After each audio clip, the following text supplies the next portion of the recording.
bonjour à tous, chers frères et sœurs et amis de cette émission que nous avons appelée l'adoration, un style de vie. Voilà, nous revenons encore vers vous. Nous avons dit chaque vendredi, chaque soir, dès 20 h, même chaîne, même studio, avec la même grâce, la grâce du Seigneur, la grâce de Dieu dans nos vies. Nous sommes là pour partager la parole de Dieu autour de l'adoration, sur la base de notre rassemblement annuel que nous appelons Born to Worship, né pour adorer. Donc, nous faisons des émissions pour nous préparer à ce moment d'adoration. Et nous l'avons eu dernièrement au mois de février, pardon, le 9 février. Et après l'événement, nous appelons nos émissions l'adoration, un style de vie, pour parler du style de vie de l'adorateur et aussi pour montrer que l'adoration, ce n'est pas seulement ce moment-là où nous nous rassemblons. L'adoration, ce sont des adorateurs qui viennent et c'est un rassemblement d'adorateurs, en fait, un moment d'adoration, un rassemblement des personnes qui ont un style de vie dédié au Seigneur, dédié à Dieu, parce qu'ils ont décidé de mettre leur foi et de croire en l'évangile, à la bonne nouvelle de Jésus-Christ et à l'œuvre parfaite et totale du salut que Dieu nous a accordé en Jésus-Christ. Je disais la fois dernière que nous sommes là pour ne parler de rien d'autre que de l'amour du Père. Et encore, chaque jour, nous ne cesserons de répéter cette grâce auquel nous avons cru, cette miséricorde qui s'est manifestée en nous, l'amour du Père qui nous a été manifesté pour tout celui qui a décidé de recevoir Jésus-Christ comme Seigneur et Sauveur. Et je prie aussi en même temps pour tout celui qui entendrait la voix du Père au travers de ces paroles et dont le cœur serait touché pour recevoir la vie de Dieu et entrer dans cette relation personnelle avec le Seigneur. Nous disions donc que nous aimons partager sur la grâce de Dieu, nous aimons partager sur notre identité en Christ Jésus, parce qu'il n'y a rien d'autre sur lequel nous pouvons parler. Il s'agit de l'amour du Père, il s'agit de sa paix dans nos cœurs, il s'agit de notre marche avec lui, il s'agit de comment est-ce que le Saint-Esprit nous conduit au quotidien. Et donc aujourd'hui, nous allons encore utiliser un passage des Écritures pour relever l'importance de qui nous sommes et la valeur que nous avons en tant que fils de Dieu partout où nous nous trouvons ici-bas sur la terre. Bien-aimé, tu es important dans le milieu dans lequel tu es. Ne te sous-estime pas. Et je vais en donner un exemple dans un passage d'un livre qui se trouve dans l'Ancien Testament. En fait, c'est un passage d'un livre dans lequel le Seigneur m'a parlé personnellement par rapport à quand il me préparait par rapport au mariage. C'est dans le livre de Ruth, l'histoire de Ruth et de Boz. Vous l'avez peut-être entendu d'une manière ou d'une autre, mais aujourd'hui, par la grâce de Dieu, le son par lequel vous l'entendrez, sera celui où nous allons faire le parallèle avec l'œuvre du salut, avec le bénéfice, avec ce que l'œuvre du salut nous a apporté à nous qui avons cru en cette œuvre et ce que ça accomplit au travers de nous. Donc, je vais commencer à lire le livre de Ruth, chapitre 1, verset 1. C'est un livre qui n'a que 4 chapitres, donc ça se lit rapidement. Mais au fur et à mesure, je m'arrêterai au passage clé. Donc, je lis donc depuis le début. Vous savez que j'aime lire en contexte. Comme ça, vous voyez l'idée générale et nous gardons l'esprit des Écritures. Donc, du temps des juges, il y avait une famine dans le pays. Un homme de Bethléem de Juda partit avec sa femme et ses 2 fils pour faire un séjour dans le pays de Moab. Le nom de cet homme était Elimelech, celui de sa femme Naomi. Et ses 2 fils s'appelaient Machlon et Kilion. Ils étaient Éphratiens. de Bethléem de Juda, arrivés au pays de Moab, ils y fixèrent leur demeure. Elimelech, mari de Naomi, mourut et elle resta avec ses 2 fils. Ils prirent des femmes moabites, dont l'une se nommait Orpa et l'autre Ruth, et ils habitèrent là environ 10 ans. Machlon et Kilion moururent aussi tous les 2, et Naomi resta privée de ses 2 fils et de son mari. Puis elle se leva, elle et ses belles-filles, afin de quitter le pays de Moab, car elle apprit au pays de Moab que l'Éternel avait visité son peuple et lui avait donné du pain. Je vous rappelle qu'au verset 1, il est dit, il y eut famine dans le pays. Donc ils ont quitté Bethléem parce qu'il y avait famine. Et 10 ans plus tard, il y avait à nouveau du pain à Bethléem. Verset 7. Elle sortit du lieu qu'elle habitait, accompagnée de ses 2 belles filles, et elle se mit en route pour retourner dans le pays de Juda. Naomi dit alors à ses 2 belles filles, allez, retournez chacune à la maison de sa mère, que l'Éternel use de bonté envers vous, comme vous l'avez fait envers ceux qui sont morts et envers moi. Là, Naomi parle à ses belles filles, donc les épouses de ses enfants qui sont décédés aussi, comme son mari. Que l'Éternel vous fasse trouver qu'il vous fasse trouver à chacune du repos dans la maison d'un mari. Et elle les baisa. Elles élevèrent la voix et elles pleurèrent. Et elles lui dirent, non, nous irons avec toi vers ton peuple. Naomi dit, retournez mes filles. Pourquoi viendrez-vous avec moi? Ai-je encore dans mon sein des fils qui puissent devenir vos maris? Retournez mes filles. Allez, je suis trop vieille pour me remarier. Et quand je dirai, j'ai de l'espérance, quand cette nuit même je serai avec un mari et que j'enfanterai des fils, attendriez-vous pour cela qu'ils eussent grandi? Refuseriez-vous pour cela de vous marier? Non, mes filles, car à cause de vous, je suis dans une grande affliction de ce que la main de l'Éternel s'est étendue contre moi. Et elles élevèrent la voix et pleurèrent encore. Orpa baisa sa belle-mère, mais Ruth s'attacha à elle. Orpa baisa sa belle-mère pour lui dire adieu, mais Ruth s'attacha à elle. Naomi dit à Ruth, voici, ta belle-sœur est retournée vers son peuple et vers ses dieux. Retourne comme ta belle-sœur. Ruth répondit, ne me presse pas de te laisser de retourner loin de toi. Où tu iras, j'irai. Où tu demeureras, je demeurerai. Ton peuple sera mon peuple et ton Dieu sera mon Dieu. Retenez ce passage. Ça m'a beaucoup parlé et c'est vraiment le passage sur lequel j'aimerais qu'on parle ce soir. Elle dit, où tu mourras, je mourrai et j'y serai enterré. Que l'Éternel me traite dans toute sa rigueur, si autre chose que la mort vient à me séparer de toi. Naomi, la voyant décidée à aller avec elle, cessa ses instances. Elles firent ensemble, le voyage jusqu'à leur arrivée à Bethléem. Et lorsqu'elles entrèrent dans Bethléem, toute la ville fut émue à cause d'elles. Et elle disait, est-ce là Naomi?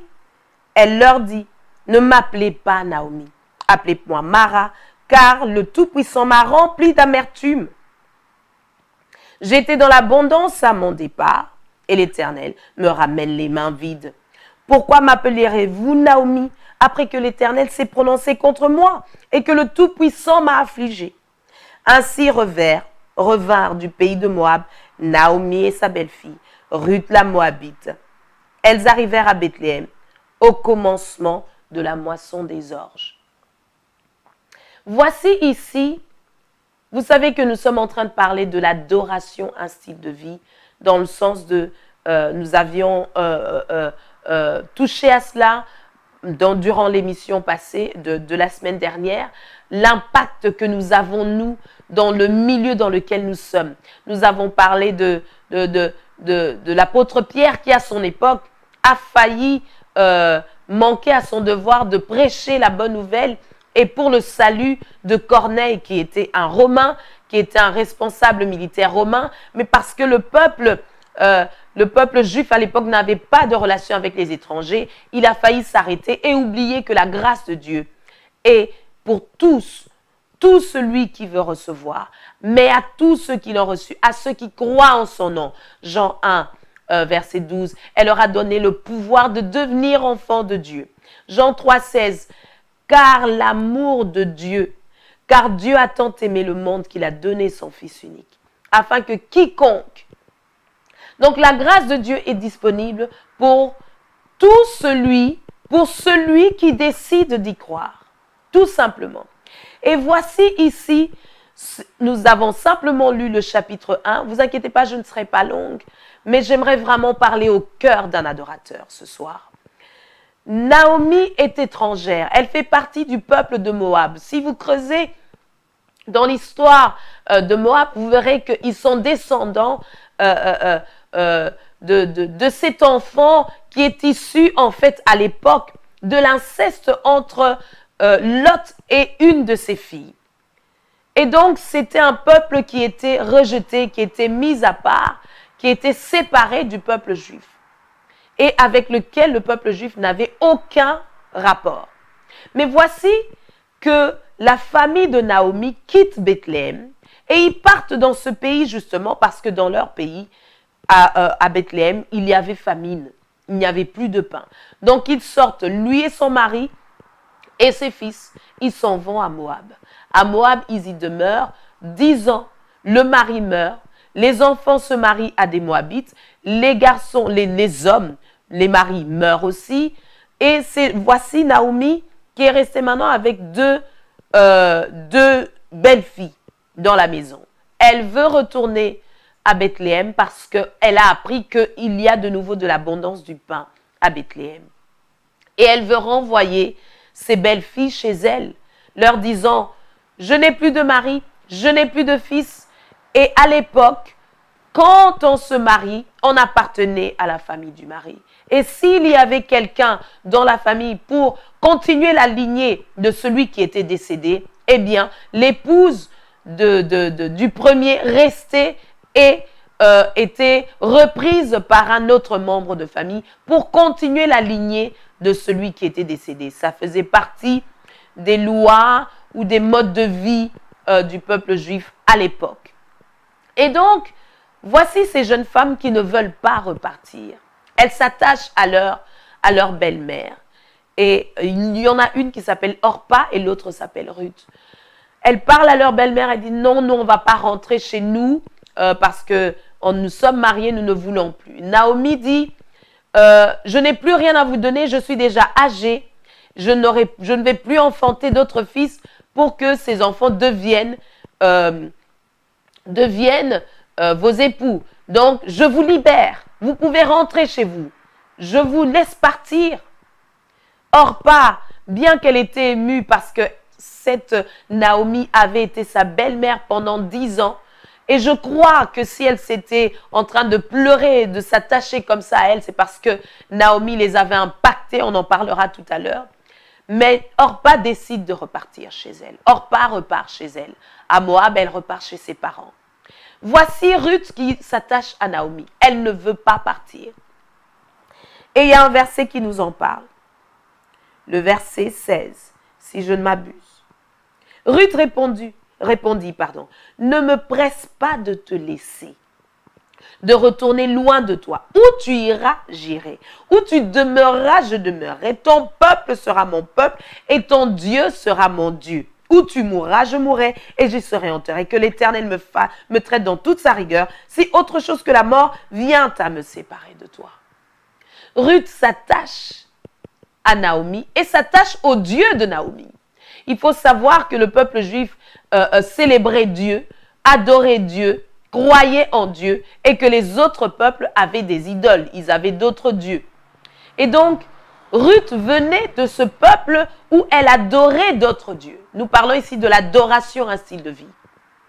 Elle adorait d'autres dieux, mais elle est restée près d'une personne qui, par son comportement, qui par le partage qu'elle a échangé avec elle sur la relation qu'elle a avec son Dieu l'a tellement impactée, l'a tellement pénétrée qu'elle ne veut plus partir.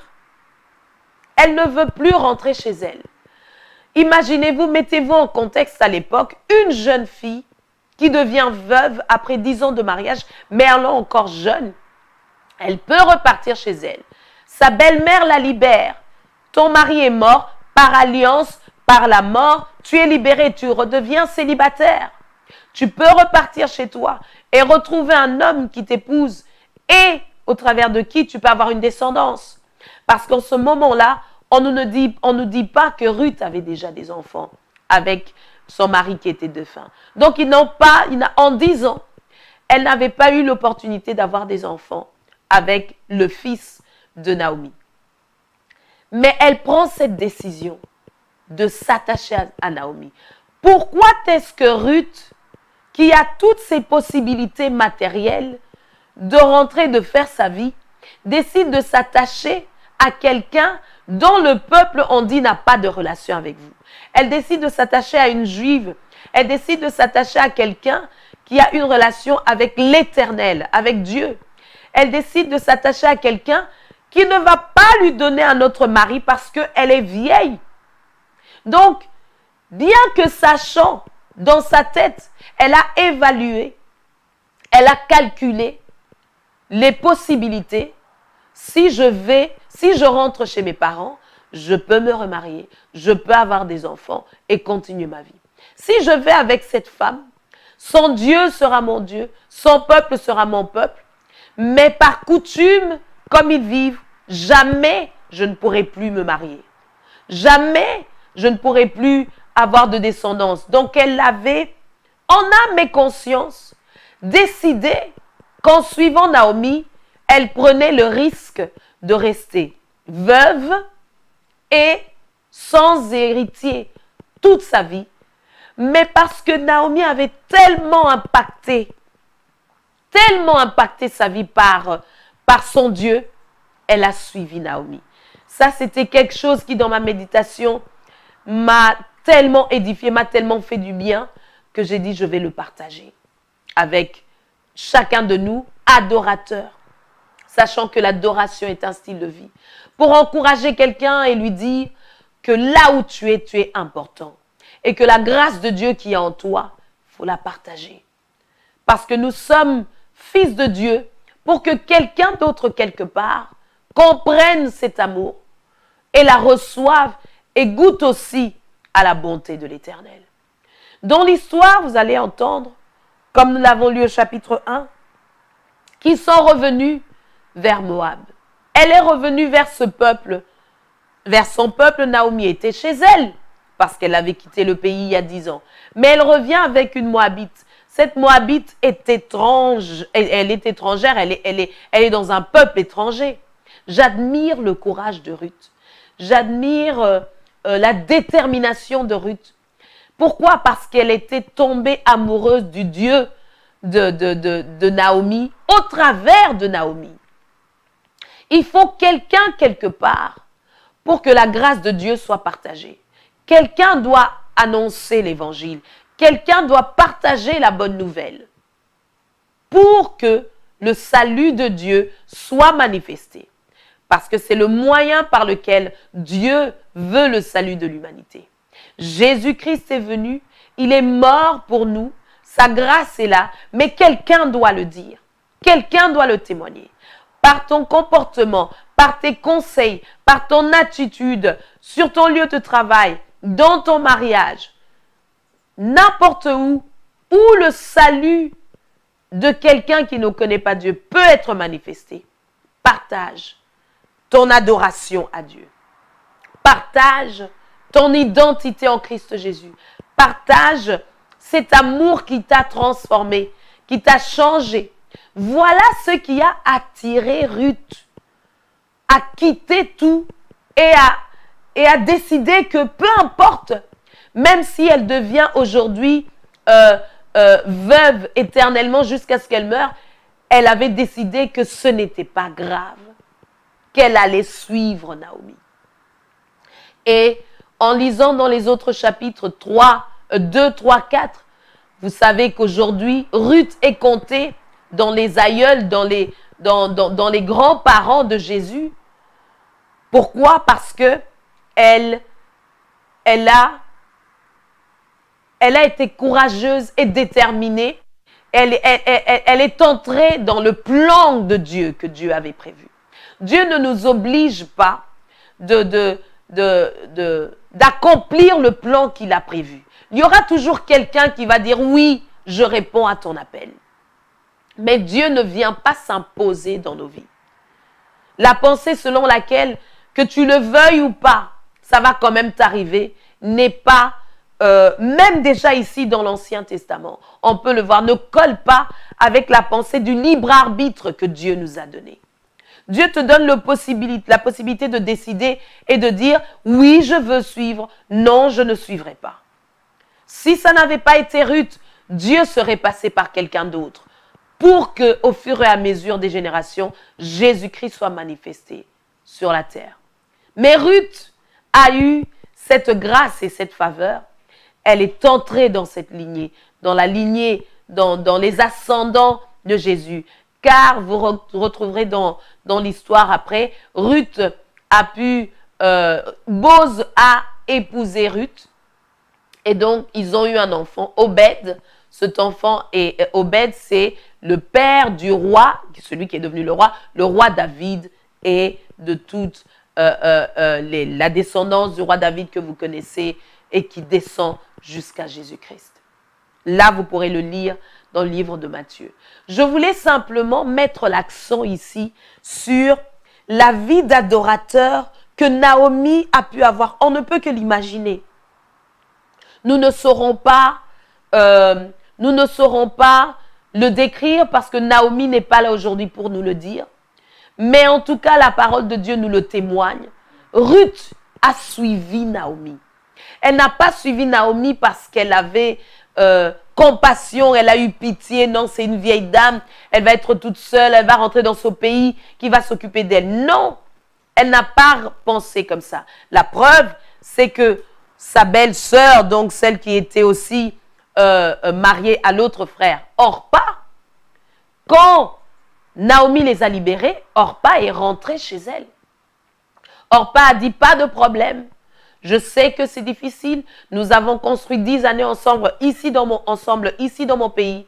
Mais merci de me libérer. Je pars avec douleur. Je ne t'oublierai pas, Naomi, mais je m'en vais. Mais Ruth a découvert le Dieu de Naomi et a fait le choix. Orpa a fait un choix, Ruth a fait un choix. Il s'agit toujours d'un choix. Donc, que nous ne sachions ou pas, notre attitude, notre style de vie en tant qu'adorateur est en train de parler autour de nous. J'interpelle ici mes frères et sœurs en disant que autant nous désirons manifester la nature de Dieu, autant Dieu veut le travailler en nous pour que les autres puissent le voir.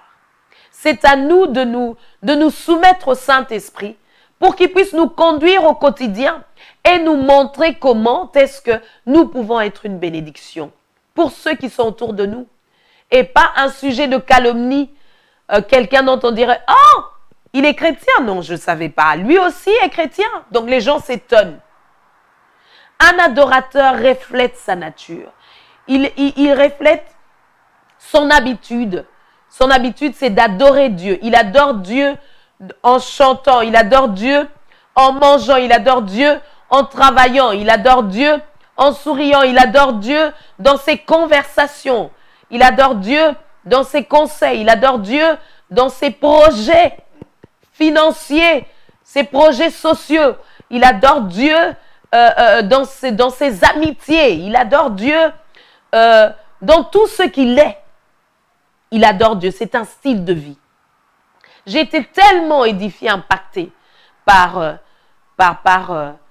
je n'avais jamais vu ça sous cette lumière et nous avions eu le temps de le partager lors d'une réunion et quelqu'un que j'aime beaucoup en a parlé. J'ai tellement été édifiée que j'ai voulu aussi le partager avec d'autres. Voilà, et ça m'a tellement rappeler notre thème, l'adoration, un style de vie. Nous portons Dieu au travers de nous. Et déjà à l'époque, quand Jésus-Christ n'était même pas encore mort et ressuscité, où il n'avait pas le Saint-Esprit en permanence, voici quelqu'un, Naomi, qui avait tellement impacté Ruth, et à la fin, on l'a vu, elle a refusé de partir. Elle dit non, non, non, non, non, ton Dieu est trop bon. Ce que tu me dis de ton Dieu est trop bon. Ce que j'ai vu pendant 10 ans de ton Dieu est trop bon. Ton témoignage, mon frère, ma soeur, parle plus que ta présence à n'importe quel endroit. Ta réputation vaut mieux que l'or. C'est la parole de Dieu qui le dit. Là où tu ne vas pas, ta réputation va. Et parle de Dieu au travers de toi. Quand on cite ton nom, on dit waouh, on rend grâce à Dieu pour elle. On rend grâce à Dieu pour lui. Voilà ce que je voulais nous partager ce soir. Et pas nécessairement entrer dans le détail de ce qui s'est passé après, quand Ruth est revenue avec Naomi et que nous connaissons. L'histoire où Boz l'a épousée, là dans lequel nous voyons aussi la manifestation et le parallèle, je le disais au début, de la grâce de Dieu et de l'œuvre du salut, Jésus-Christ qui nous a rachetés. Ruth était moabite, elle était étrangère aux alliances que le peuple juif avait avec Dieu, mais elle a été introduite au travers de Naomi. Quelqu'un lui a prêché l'évangile, elle a été introduite et au travers de Christ, nous avons reçu le salut. Nous qui étions des nations, nous avons reçu le salut. Et vous allez voir, je vous invite à lire toute l'histoire, ce n'est que 4 chapitres. Vraiment, je suis là ce soir pour réveiller la conscience d'un frère et d'une sœur et de te dire que chacune de tes actes, chacune de tes actions, j'allais dire, porte un poids et parle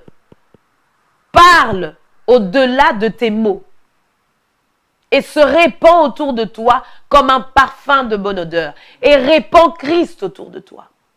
Donc veille à tes paroles, veille à demeurer soumis au Saint-Esprit pour que tu sortes ce qui sera exact et ce qui sera rempli de grâce et de douceur pour aider les autres à expérimenter aussi cet amour.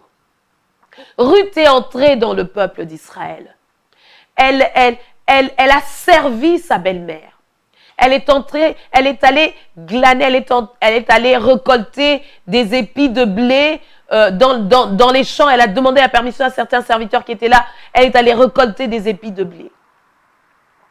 C'est ainsi qu'elle a pu faire la connaissance avec Boz. Au travers des Écritures, nous comprenons que Boz n'était pas un jeune homme. Il était déjà âgé, mais il était encore célibataire à l'époque. Il était responsable du champ dans lequel elle a été glanée. La grâce de Dieu l'a conduit. Et a manifesté cette bénédiction auquel elle ne s'attendait plus. Parce qu'elle a rejoint Ruth, elle a rejoint Naomi. Elle ne s'attendait plus à se marier. Elle a dit, coûte que coûte, c'est pas grave. Moi, je reste attachée à Naomi. Son Dieu est trop bon. Je vais servir cette femme toute ma vie. Je reste là, c'est pas grave. Mais Dieu qui voyait qu'elle est encore épousable, a arrangé les circonstances en sa faveur. Et voilà qu'elle se retrouve dans le champ de cette personne qui a droit de rachat dans la famille de Naomi. Boz, il faisait partie de la famille de Naomi. Comment est-ce que tu vas aller te retrouver que dans le champ de cette personne-là? L'amour, la miséricorde, la grâce de Dieu, permanente même avant Jésus-Christ. Waouh! Dieu est trop fort, Dieu est trop bon. Il nous aime. Et il connaissait Naomi. Et il connaissait Ruth. Même quand ce peuple était rejeté par Israël, mais parce que le salut était destiné même pour eux, les Moabites, il avait déjà manifesté sa grâce. Déjà à cette époque-là, avant même que Jésus-Christ ne vienne. Je crois que l'Esprit de Dieu a conduit Ruth dans ce champ-là. Le champ de cette personne qui avait droit de rachat. Elle revient le soir avec des épis. Elle dit, belle-mère, j'ai pu ramasser ça. Sa belle-mère est vieille. Elle ne sait plus aller au champ. Elle ne sait plus rien faire. Elle sert sa belle-mère. Et sa belle-mère lui dit, tu étais dans le champ de qui? Elle dit, dans le champ d'un certain Bose. Waouh! Reste là. Ne va pas dans d'autres champs. Ma fille, cet homme a le droit de rachat. Ça veut dire qu'il a le droit de t'épouser. Ce à quoi tu ne t'attendais plus, il peut le faire. Donc, elle a conseillé sa fille, elle a conseillé sa belle-fille. Et vous verrez qu'au chapitre 4, ils ont eu Obed. Ils se sont mariés, ils ont eu Obed. La grâce de Dieu, pleine en toi, se manifeste dans tout ce que tu es, dans tout ce que tu as. N'hésite pas. La peur n'est pas dans notre nature. Nous, les enfants de Dieu, parce que Dieu n'a pas peur. Dieu est créateur et il nous a donné son esprit. Donc, son esprit crée en nous des circonstances. Son esprit crée en nous des possibilités de témoigner de lui. Et vous verrez que les paroles que vous dites, vos actes, vos actions, je ne sais pas quel mot mettre là-dessus, vont parler de Dieu, de Christ, de l'œuvre du salut, au-delà de ce que vous pouvez même dire ou faire. Demeurons bénis dans le nom de Jésus. Nous sommes au bon endroit, nous sommes en Christ. En Christ, nous avons tout ce qui contribue à la vie et à la piété. 2 Pierre 1, vous savez que c'était notre verset. Pour tout ce mois d'avril, nous avons partagé sur la parole de Dieu, source de tout dans notre vie. Et je voulais clôturer en restant dans notre thème, l'adoration, un style de vie. Gardez en pensée que cette Ruth est entrée, elle ne pensait pas devenir la maman d'Obed. Elle n'avait même pas imaginé devenir la femme de Bose. Dans sa pensée, elle suivait Naomi pour toute sa vie. Depuis Moab, ils sont revenus jusqu'à Bethléem. Et disant, ok, c'est pas grave, je pouvais rentrer chez moi. Elle a dit adieu à son père et à sa mère. Malgré, si c'était aujourd'hui, ça aurait été une lettre. Naomi aurait écrit une lettre disant, ok, officiellement, je renvoie votre fille chez vous parce que moi, mes enfants sont décédés et je n'ai pas la possibilité de lui produire un autre mari. Donc, elle était tout à fait en droit de partir. Elle avait été libérée par Naomi. Elle a fait un choix, comme le choix que nous faisons lors de la nouvelle naissance. Bien aimé, ce livre renferme tellement de parallèles avec l'œuvre du salut. Nous en parlerons peut-être dans d'autres éditions. Vraiment, demeurez bénis en Christ Jésus. Je crois, je sais que cette parole parle à quelqu'un et je prie que ça te transforme au-delà de ce que tu penses ou même demandes dans le nom de Jésus. Nous bénissons les studios, la radio-télévision La Foi en Jésus et la famille de Papa Letandoulo qui nous donne l'opportunité d'avoir ces moments glorieux.